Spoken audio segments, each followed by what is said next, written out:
Good evening and thanks for joining us. The top stories today. Chinese authorities took action yesterday to slow down the country's stock market.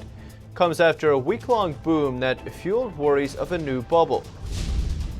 A new study shows large restaurant chains are surviving the pandemic, but your favorite mom and pop restaurants may not be.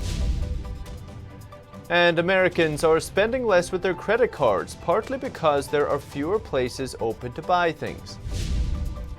And a federal ban on certain Chinese tech is soon to come.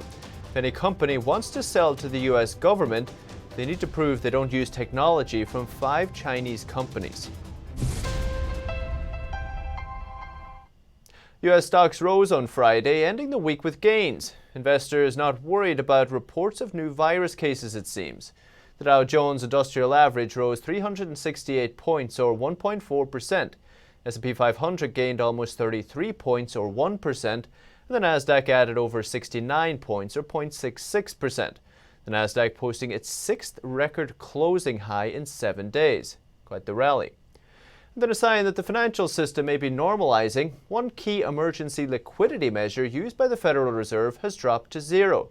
Banks had been tapping the Fed for short-term lending or repurchasing agreements after lending from other sources dried up. But now that markets have stabilized, borrowers don't need to use the Fed anymore. As a result, the Fed's total balance sheet size declined by about $88 billion. It's the biggest weekly drop in 11 years. With company earnings season coming up, we have full analysis from Monday. And the Treasury Secretary says he supports a second wave of stimulus checks. He said we'll discuss it with Senate leaders and hopes to get it passed by the end of the month. U.S. Treasury Secretary Steven Mnuchin said he supports another round of direct stimulus payments to individuals. He said he will sit down with Republicans and Democrats when the Senate gets back from its recess July 20th. Mnuchin said he wants to pass the second round of payments by the end of this month. President Trump and Senate Majority Leader Mitch McConnell both support getting money to hard-hit American workers. McConnell said he thinks people who make under $40,000 a year have been hit the hardest. He said many work in the hospitality industry, and that could be part of the next stimulus. Last week, President Trump said he would support a second stimulus larger than what Democrats proposed. He was likely referring to the HEROES Act, passed by House Democrats. It would authorize payments up to $1,200 for eligible adults and children. This followed the CARES Act that was signed into law in March. Eligible Americans received up to $1,200 under this act and $500 for children. Over 40 million Americans have filed for unemployment benefits in the past few months. The extra $600 per week in unemployment insurance is set to end July 31st. Mnuchin said any extension would cap benefits at 100% of workers' pay to give people an incentive to return to work. And American credit card debt is shrinking rapidly. It's now below $1 trillion for the first time in about 3 years. The health crisis has shut down many bars, restaurants, sports venues, and other gathering places, so consumers had no choice but to spend less on their credit cards. The federal stimulus checks also made consumers less reliant on swiping the plastic. And a new Bank of America study found there's a large gap in recovery between large restaurant chains and their smaller counterparts. The big chains are recovering much faster. Could be because they have more drive-through and delivery options. A Bank of America study found that big restaurant chains are recovering faster than the rest of the industry. Analysts looked at the restaurant spending habits of Bank of America cardholders. They found that during the 7 days ending July 1st, customer spending at large chain restaurants was nearly the same as this time last year, only about 4% less, while spending at small restaurants was down 25%. The gap was even wider in April, reaching as high as a 30% difference. Small chains and restaurants were hit hard by the closure of sit-down dining and social distancing rules. Most lack the takeout and delivery capacity that bigger chains have. Fast food places like McDonald's and Burger King could still keep sales high with contact-free drive-thru and delivery options. A report commissioned by the Independent Restaurant Coalition, which is pushing for a $120 billion bailout, predicts that as much as 85% of independent restaurants could be permanently shut down by the end of the year. And restaurants may take another hit. Overall sales in the industry have slowed again as some states reverse or slow reopening plans. Demand for warehouse space is growing in the United States, with more and more people making their purchases online. The U.S. may need an extra 1 billion square feet of industrial storage space over the next 5 years. The U.S. may need an additional 1 billion square feet of warehouse space by 2025, as online commerce continues to boom during the pandemic. This is according to commercial real estate services firm JLL. The company told CNBC about half of its leasing activity is now related to online shopping, compared to about 35% before COVID-19. One fast-growing trend is online grocery shopping, which has prompted the demand for cold storage. JLL predicts an additional 100 million square feet of cold storage facilities will be needed to keep up with the growing demand. A real estate investment firm estimates for each $1 billion of online sales, companies would need 1.2 million square feet of storage space. Due to the growing demand in storage space and shrinking of traditional retail, some developers are converting traditional malls into logistics centers. And with all the uncertainty around the national security law in Hong Kong, many are worried for its economic future. The Hong Kong dollar is tied to the US dollar via a currency peg, which helps keep its economy stable. But it means Hong Kong needs a plentiful supply of US dollars to maintain the peg, so it could be a problem for the region if investors and business people stop sending their money there out of worry. So I caught up with Daniel Akaya to hear his thoughts on the matter. Daniel, thank you so much for joining us again today. Thank you so much. Always a pleasure. So I've been taking a look at Hong Kong. It seems like the authorities there are taking an increasingly heavy hand against both media, protesters, things like this. In these very uncertain situations and circumstances, is there a risk to the Hong Kong currency and particularly the peg to the US dollar? Certainly there is. The special status that Hong Kong enjoys with the UK and the United States could be in trouble. And I think that obviously on one side, Hong Kong has a very important strength, which is a level of reserves that is probably unparalleled compared to the majority of Asian and emerging economies. It's got about $400 billion of foreign exchange reserves, so that certainly cushions its currency peg risk.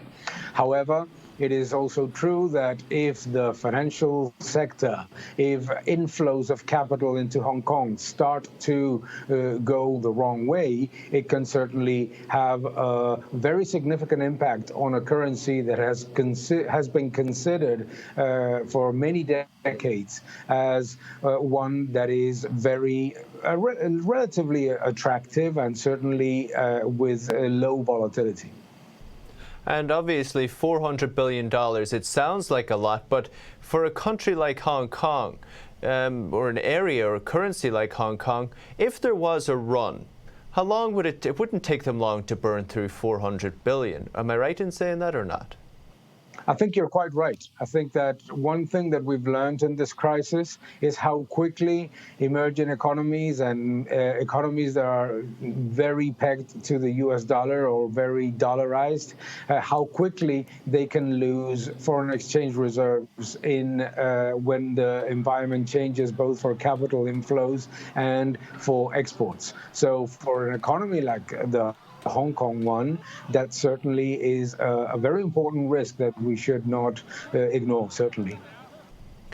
And what do you think all of this means for the mainland's economy? Of course, very heavily reliant, we would have thought, on Hong Kong for foreign direct investment and these types of things.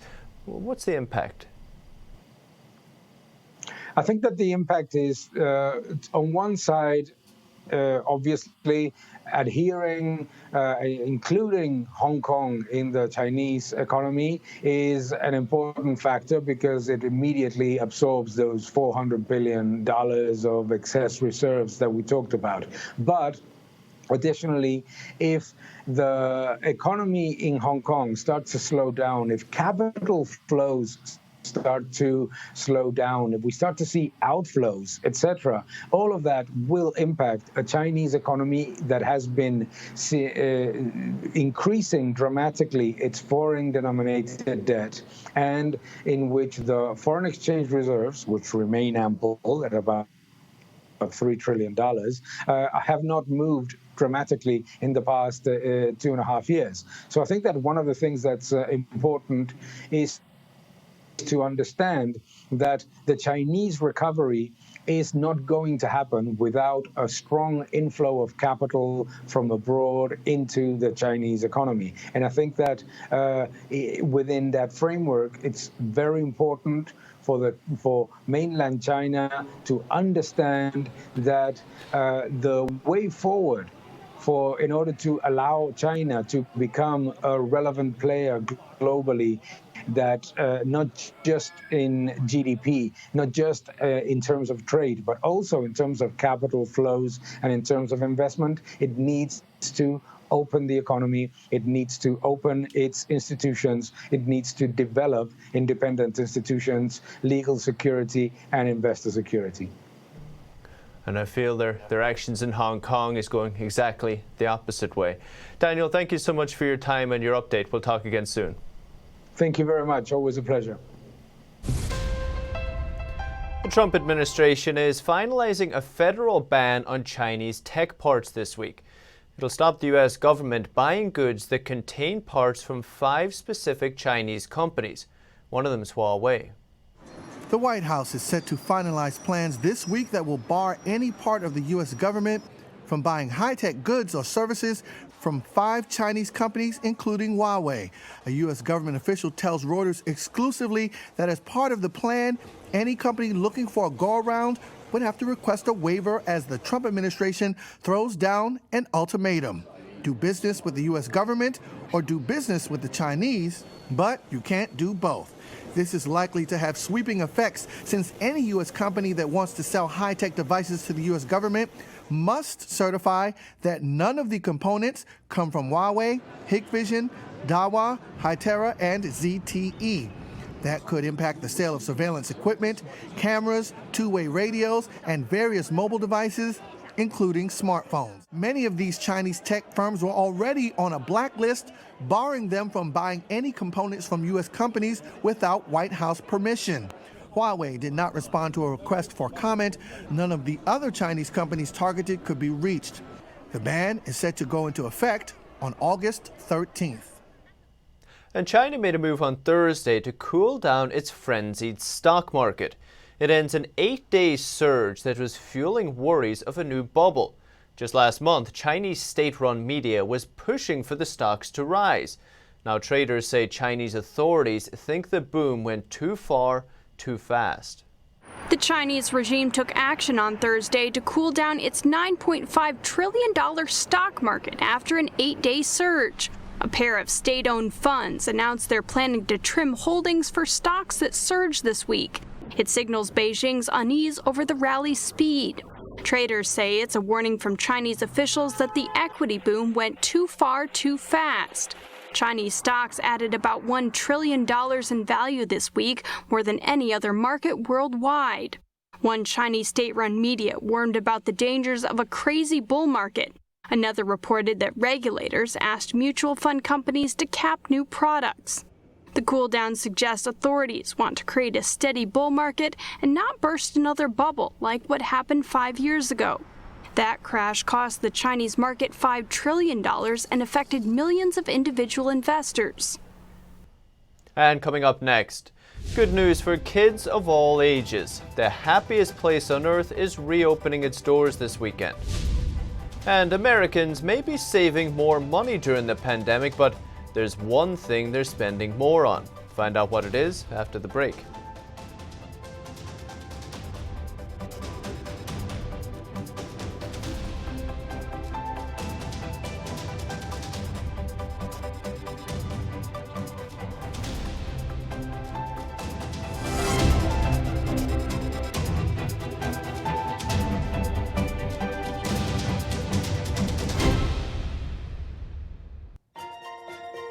Hello there. doesn't it feel like we're moving further away from the very values that our republic was built upon?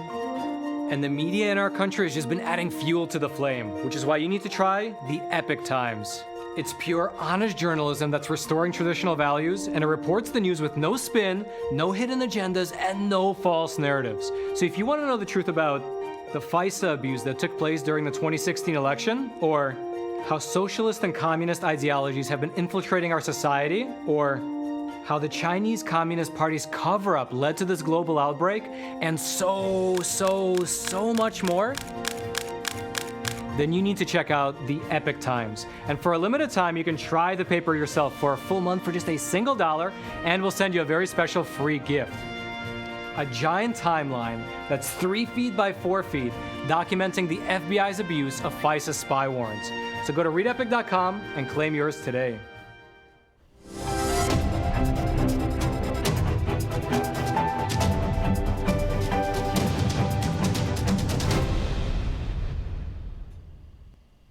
After being closed for nearly 4 months, Orlando's Walt Disney World theme parks are ready to reopen.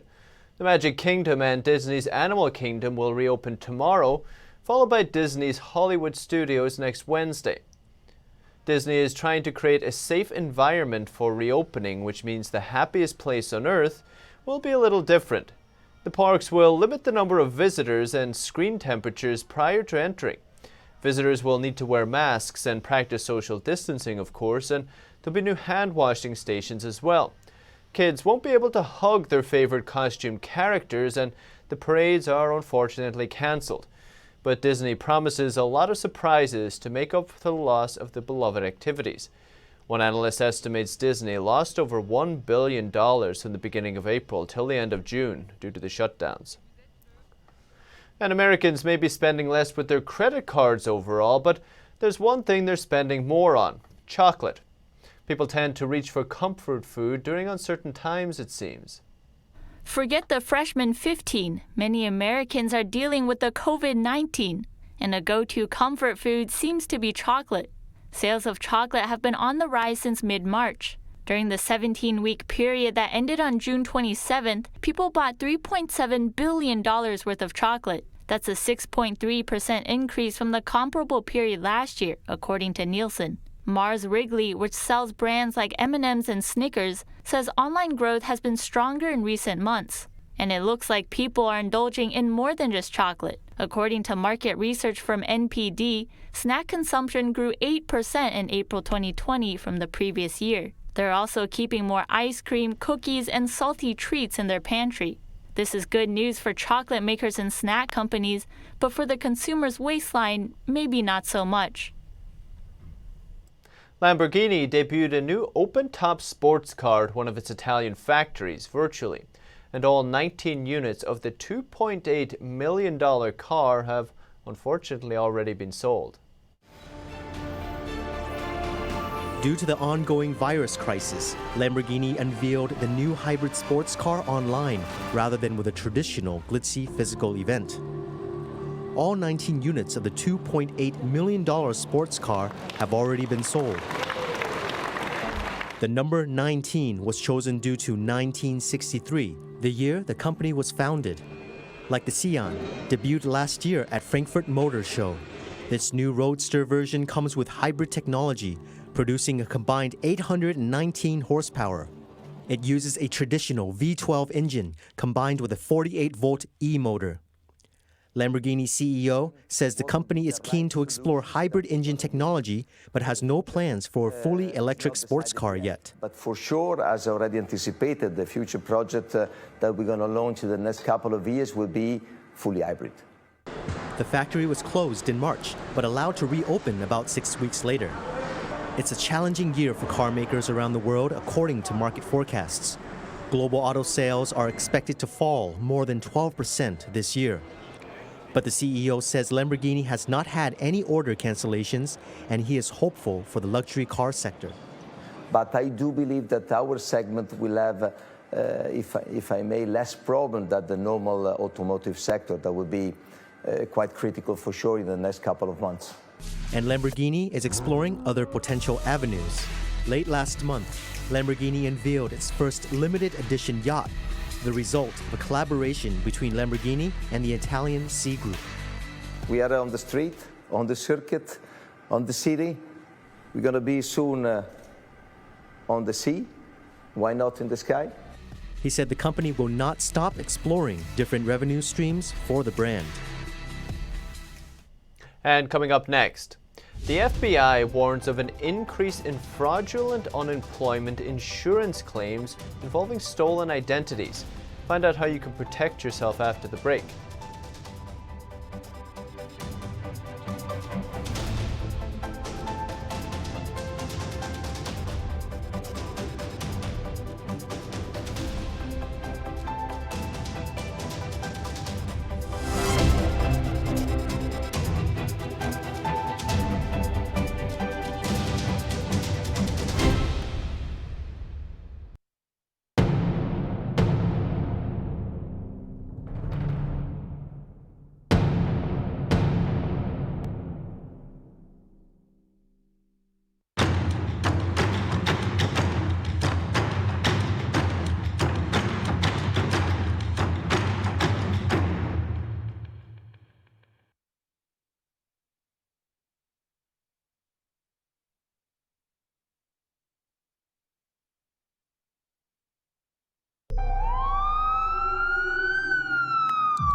The coronavirus outbreak is the latest wake-up call. U.S. Senator Ben Sasse put it plainly, the Chinese Communist Party has lied, is lying, and will continue to lie about coronavirus to protect the regime. In 5 to 10 years, we'll have virtually no manufacturing capacity left for generic drugs. And again, this is 90% of our medicines. And the world should know, if Hong Kong falls, the whole world falls, okay? Because the Chinese Communist Party is the existential risk of humanity, period. Since the CCP took power, 80 million people have died from its policies and political campaigns. They're using our institutions and our norms and our values against us in ways that we hadn't necessarily envisioned towards their own authoritarian agenda. From the party's great firewall in cyberspace, or to that great wall of sand in the South China Sea. More repression, more unfair competition, more predatory economic practices, indeed a more aggressive military posture as well. If we do not meet this threat now, it's going to define our century.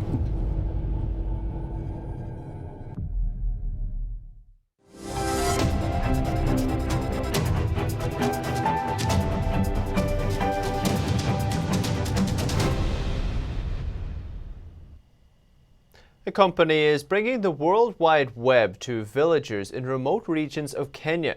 Google's parent company Alphabet is flying balloons which will provide high-speed internet to the villages. Alphabet and a Kenyan telecom company began supplying the world's first commercial high-speed internet using balloons to the people of Kenya. The balloons are going to villages situated in remote parts of the Rift Valley. Their goal is to provide affordable 4G internet service to rural communities that had little or no coverage. So we are proud to be closing that gap so that we can have people who would not have thought themselves able to access the internet because of where they are coming from or their abilities now will be accessed. The suppliers say the balloons offer much wider coverage than traditional cell phone towers, about 100 times more. Before, locals had to travel more than 40 miles to the nearest towns for an internet connection. We are sometimes left behind when it comes to communication, and you want to send some honey to people, but mode of communication becomes a challenge. Each airborne base station carries a solar panel and a battery and floats in the upper atmosphere high above airplanes and weather. Officials say that with these balloons, Kenya will have high-speed internet coverage in a very short period of time. The FBI is reporting a surge in fraudulent unemployment insurance claims. The Bureau says the complaints are related to the virus crisis and involve the use of stolen identities. We spoke with an identity theft expert to learn how you can protect yourself. NTD's Kevin Hogan has more.